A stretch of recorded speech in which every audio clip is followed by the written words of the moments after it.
Cuma bedanya dulu di sekitar Ka'bah tuh ada banyak banget kan arca sesembahan masyarakatnya. Ada banyak banget tuh berhala-berhalanya.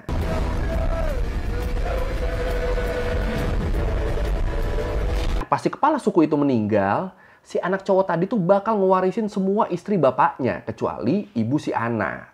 Udah lama ya kita nggak bahas Arab-Arapan. Seingat gua beberapa topik terakhir Arab-Arapan yang pernah kita bahas tuh kan tentang kemajuannya ya. Kayak rencana ngebangun kota masa depan Neom, Arab yang jadi makin terbuka, ya pokoknya modernisasi Arab lah. Nah sekarang gua mau bahas sebaliknya nih, karena mungkin banyak juga yang penasaran kan, kehidupan Arab di zaman dulu sebelum Islam muncul di Arab tuh kayak apa sih? Masyarakatnya tuh kayak gimana ya? Ya mungkin dulu kita udah sering dijelasin di sekolah atau pas ngaji, tapi gue ngerasanya entah kenapa ceritanya tuh kayak kepingan puzzle gitu loh. Ya sama sekarang gue mau lebih ngangkat dari sisi catatan sejarahnya sih, bukan dari sisi agamanya. Kalau dari sisi agamanya kan udah banyak yang bahas ya.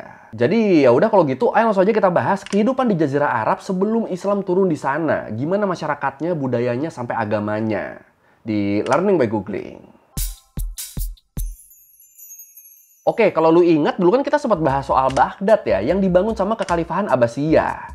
Salah satu dinasti Arab Islam yang juga jadi salah satu era terbaik dalam peradaban manusia. Dan kayak yang kita semua tahu, bangsa Arab yang dikenal maju dan punya peradaban tinggi tadi itu kan identik banget sama agama Islam ya. Agama yang dibawa Nabi Muhammad di sekitar abad ke-7 Masehi. Dan ini sejujurnya gue dari dulu selalu penasaran sih, apa iya Islam yang ngebikin bangsa Arab jadi maju? Soalnya selama ini gue denger ceritanya tuh kan kebanyakan dari guru ngaji. Jadi ya gue selalu pengen tahu tuh dari sudut pandang lainnya gimana. Kalau dari sisi catatan sejarahnya tuh gimana. Dan setelah gue cari-cari, baca-baca segala macem, ternyata kemajuan bangsa Arab tuh bisa dibilang emang dimulainya tuh sejak Islam muncul. Kalau sebelum Islam muncul emang keadaannya gimana?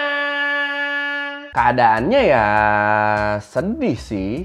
Jadi gini, ini gue yakin sebenarnya lu tau lah semua. Masa dimana Islam belum hadir di Jazirah Arab tuh sering disebutnya masa atau zaman jahiliyah. Atau kalau diartiin tuh kira-kira artinya zaman ketidaktahuan. Atau ada juga yang nyebut zaman kebodohan.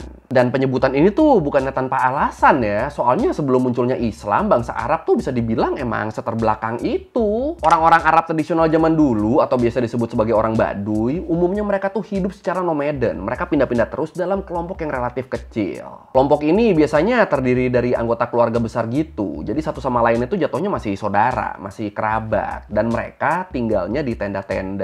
Nah, nomadennya mereka biasanya bakal pergi ke wilayah gurun waktu musim dingin dan balik lagi ke daerah pertanian yang lebih subur waktu musim panas. Kalau menurut Britannica, orang Baduy juga tuh biasanya dikelompokkan berdasarkan binatang yang jadi sumber penghidupan mereka. Kelompok yang lebih besar biasanya identiknya sama unta, sementara kelompok yang lebih kecil biasanya nggak jauh-jauh dari domba atau kambing. Terus orang-orang Baduy ini juga mereka tuh dikenal sebagai masyarakat yang nggak kenal sama sistem hukum formal. Ya, gimana mau punya hukum formal? Orang antar suku aja pada musuhan, nggak mau nyatu mereka. Jadi nggak ada tuh kesepakatan buat damai dan ngebikin aturan tertulis buat hidup rukun tuh nggak ada. Satu-satunya prinsip atau nilai adat yang mereka pegang tuh ya lindungi kelompok kita dari kelompok lain. Udah itu aja. Pokoknya kalau sampai ada yang macam-macam sama anggota kelompoknya, sama anggota keluarganya, ya udah diselesain dengan duel udah. Intinya ya identitas kesukuan mereka tuh kuat banget dan ngebela keluarga jadi bentuk kebanggaan tertinggi buat mereka. Dan banyak dibilang juga satu-satunya tradisi Baduy yang bisa dibanggain itu tuh cuma kepiawaian mereka dalam membuat syair. Udah itu aja tuh, sisanya barbar mania. قال احنا ما بنعرف بقايا احنا يمكن قبل مش اسلام يعني مثل تقول كانت ايامها ايام ما بيعرفوا الاسلام ولا يعرفوا كذا ومسكونا جماعه في البتراء قالوا لو نعمل شوفي. Terus orang-orang Baduy ini juga mereka tuh dikenal sebagai kelompok yang patriarkis banget. Semua kontrol kelompok tuh ada di tangan laki-lakinya, khususnya kepala sukunya yang biasa dipanggil Syekh. Dan posisi Syekh ini tuh cuma bisa diwarisin ke anak laki-lakinya si Syekh. Jadi kalau misalnya si Syekh meninggal, udah pasti yang bakal ngegantiin tuh anak laki-lakinya. Ya mirip-mirip sistem kerajaan ya sebenarnya ya.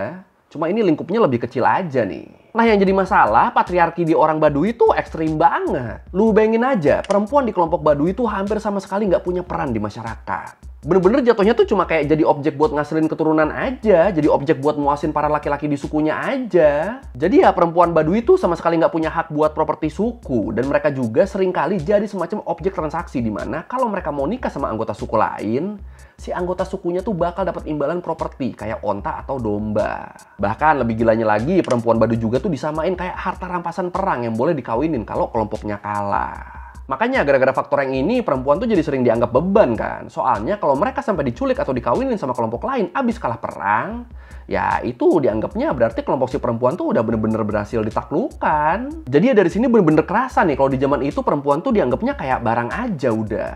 Makanya di Arab zaman dulu kan sering ada tuh praktek ngubur anak perempuan hidup-hidup. Ya ini dilakukan buat ngilangin potensi anaknya jadi aib.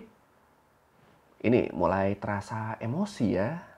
Oh iya, laki-laki Badui juga zaman itu nggak dibatasin buat ngawinin berapa perempuan. Mau dia punya istri 2, 5, 10, atau bahkan 20 kayak selirnya Raja Thailand, ya itu silakan, nggak ada larangannya. Dan yang lebih gilanya lagi nih, kalau suami para perempuan ini meninggal, mereka, para perempuan ini, itu bakal diwarisin ke anak laki-laki dari suaminya, kecuali ibunya. Ini ngerti gak? Kita pakai contoh deh ya. Jadi misal nih, ada kepala suku, dia punya 10 istri, terus dia punya anak cowok. Nah, pas si kepala suku itu meninggal, si anak cowok tadi tuh bakal ngewarisin semua istri bapaknya, kecuali ibu si anak. Jadi kalau bapaknya meninggal, si anak tuh bakal auto punya 9 istri yang diwarisin dari bapaknya. Iki opo iki? Before Islam, there was no limit on how many wives a man could have, and most wives were treated unfairly. Tapi selain suku-suku yang hidup nomaden yang kita bahas barusan, tetap ada juga nih kota-kota yang berkembang di wilayah Arab. Dan buat kota-kota yang berkembang ini, salah satunya tuh Mekah, yang emang udah dikenal sebagai pusat aktivitas keagamaan dari masa sebelum Islam. Kalau menurut Diodorus Siculus, sejarawan Yunani dari abad ke-1 sebelum Masehi, di bukunya yang berjudul Bibliotheca Historica, di situ dia nyebut kalau ada sebuah wilayah terpencil di Arab yang punya kuil sangat suci yang dihormatin semua orang Arab. Dan ternyata kuil suci yang dimaksud tuh Ka'bah.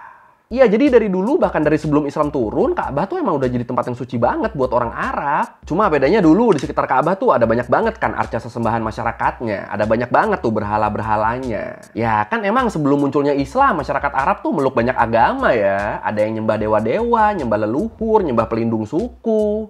Yang meluk agama dari Persia kayak Zoroaster juga ada, sampai yang meluk agama-agama Abrahamik kayak Kristen sama Yahudi, itu juga ada. Nah, karena Ka'bah dianggap titik paling sakral, akhirnya arca-arca tadi yang berasal dari berbagai kepercayaan tadi, itu jadi dikumpulin di situ, ditaruh di sekitar Ka'bah. Kalau menurut The Collector, diperkirakan di zaman itu ada sekitar 360-an arca di sekitar Ka'bah. Bahkan ada juga sumber-sumber yang nyebut kalau di Ka'bah waktu itu tuh ada arca Nabi Isa, Maryam, Nabi Ibrahim. Dan yang paling parah nih, ada arca yang diduga sama beberapa ahli sebagai bentuk penggambaran Allah oleh masyarakat Arab waktu itu. Ini ngeri juga nih kelakuan orang Arab jadul nih. And as time passed, the people began to worship more and more different idols. Until it is said by the end of the 6th century, there were over 360 different idols surrounding the sacred house in Mecca. Terus selain jadi pusat aktivitas religi, Mekah juga tuh dikenal sebagai pusat perdagangan. Apalagi setelah pengelolaan kota Mekah diambil alih sama suku Quraisy, sukunya Nabi Muhammad. Wah, makin-makin tuh dari situ tuh perdagangannya tuh. Dan sebenarnya Mekah jadi pusat perdagangan tuh nggak mengherankan sih. Soalnya kan tadi, Mekah basicnya tuh udah jadi pusat aktivitas keagamaan orang-orang Arab kan.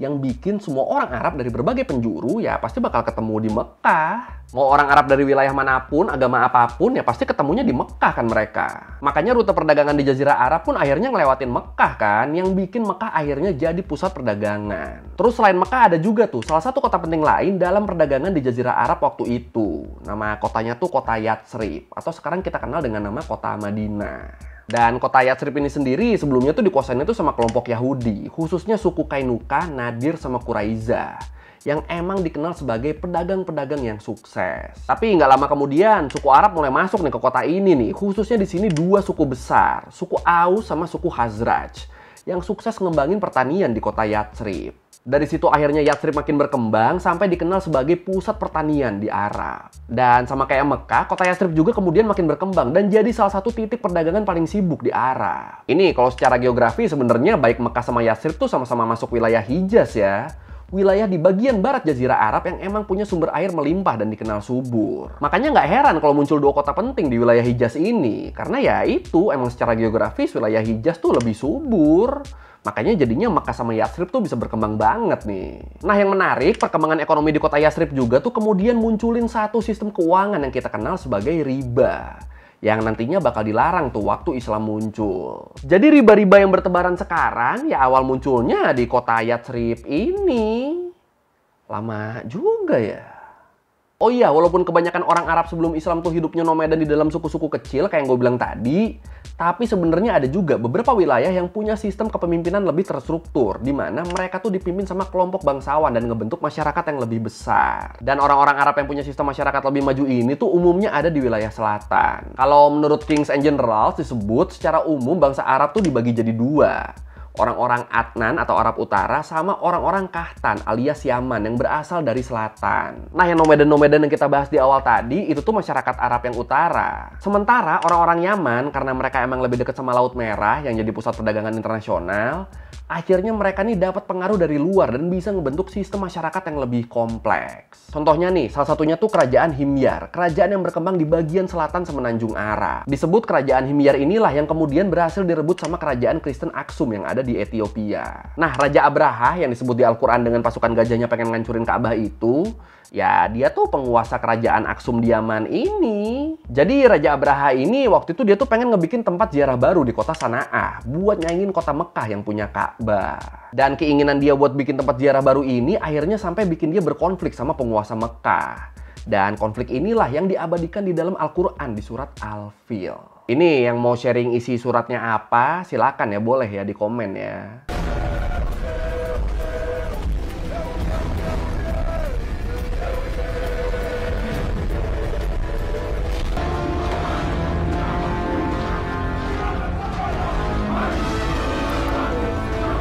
Terus selain di wilayah Yaman, di abad kelima juga muncul kerajaan Kindah yang sempat nyatuin beberapa kelompok di Arab Utara. Bahkan kerajaan ini sempat berhasil ngambil alih beberapa wilayah kerajaan Bizantium sama Sasanid loh. Tapi sayangnya ambisi yang terlalu tinggi ngebikin sang raja Al-Harits bin Amr tewas terbunuh oleh pasukan Lakhmid yang merupakan wilayah di bawah kekuasaan kerajaan Sasanid. Nah, Lakhmid sendiri nantinya bakal jadi kerajaan vasal di bawah pengaruh kerajaan Sasanid setelah kerajaan Kindah bubar. Dan bubarnya kerajaan Kindah ini juga ngebikin suku-suku yang sebelumnya sempat nyatu itu jadi kepecah belah lagi tuh. Terus selain kerajaan Kindah ada juga kerajaan Kristen Ghassanid yang nasibnya juga sama. Relatif nggak bertahan lama dan nggak punya pengaruh kuat di Jazirah Arab. Ya intinya kayak gue bilang di awal tadi, masyarakat Arab sebelum Islam tuh emang cenderung hidup di dalam suku-suku yang saling bersaing satu sama lain. Jadi ya kalaupun ada wilayah yang berkembang, ya itu biasanya karena ada aktivitas perdagangan, pertanian, atau pusat keagamaan yang ngebikin masyarakatnya menetap dan ngebentuk pemukiman. Di luar itu ya tetap mereka hidup berkelompok dan anti banget sama kelompok lain. Jadi bener-bener tuh temen gue ya kelompok gue doang, sisanya yang lain itu musuh semua. Pada mikirnya gitu zaman dulu. Ini nggak tenang banget ya hidupnya ya. Dan setelah Nabi Muhammad hadir dengan agama Islamnya, disitulah kehidupan dan peradaban masyarakat Arab ngalamin perubahan drastis. Suku-suku yang sebelumnya sering terlibat konflik, pelan-pelan diajak berdamai dan bersatu sama Nabi Muhammad. Bersatunya tuh salah satunya lewat Piagam Madinah. Piagam yang berisi perjanjian damai untuk menyelesaikan konflik antara suku-suku di kota Yathrib. Terus kalau sebelumnya masyarakat Arab kan nggak punya aturan formal yang disepakati bersama, nah munculnya Islam dengan kitab suci Al-Quran, itu ngebikin masyarakat Arab jadi punya landasan hukum resmi yang bisa disepakati bersama. Dan hal ini juga lah yang kemudian jadi kunci menyatunya bangsa Arab setelah munculnya Islam.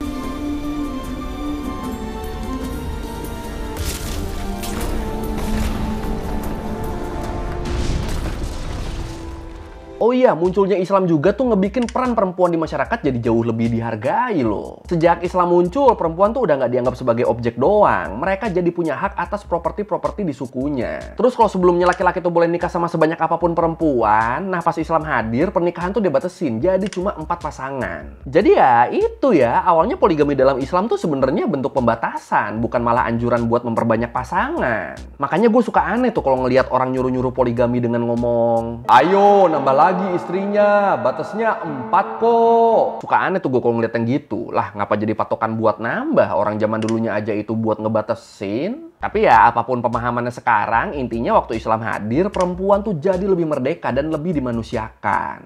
Mantap, mantap, mantap. Islam established, most importantly, that polygamy was not for every man. In relation to polygamy, the Quran states, "Then marry women of your choice, 2 or 3 or 4. But if you fear that you may not treat them fairly, then marry only one." Oke, sekian Remegungin kali ini tentang kehidupan di Jazirah Arab sebelum Islam muncul. Kalau lu merevisi kayak gue udah salah, atau lu mau nanya, atau lu nambah di video, bisa tulis di komen, kita diskusi kayak biasa. Sekali lagi, thank you udah nonton, jangan lupa like, comment, subscribe. Bye!